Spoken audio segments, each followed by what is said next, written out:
Chinese psycho-fishing may be the hidden threat to Ghana's fishing industry, but there's a visible Chinese presence in its ports.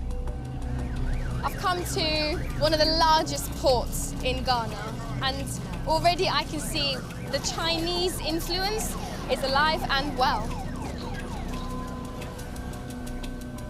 There's an international scrum here in Tema, landing and processing the fish ready for export all over the world. But by law, every fishing trawler has to be owned or part-owned by a Ghanaian. So I want to know what all these Chinese ships are doing here.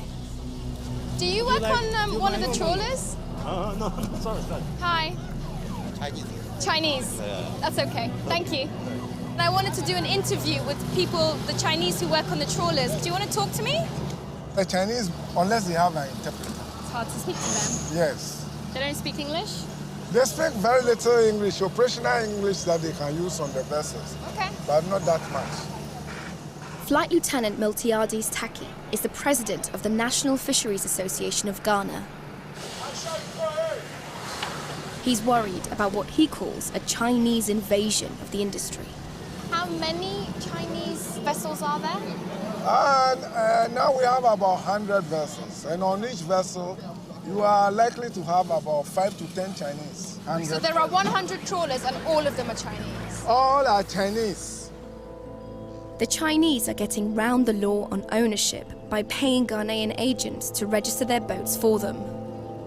The problem is with the regulators. The law says don't allow Chinese to fish. The law says don't allow Chinese to own vessels. But if you allow Chinese to own vessels, who is creating the problem? So you think the Ghanaian government, the authority, the powerful, the politicians are the ones that are responsible for They are this? responsible. Some of them are sharing with the Chinese. And so when there is anything and you want the person to be sanctioned, quickly the politicians come in and they stop it.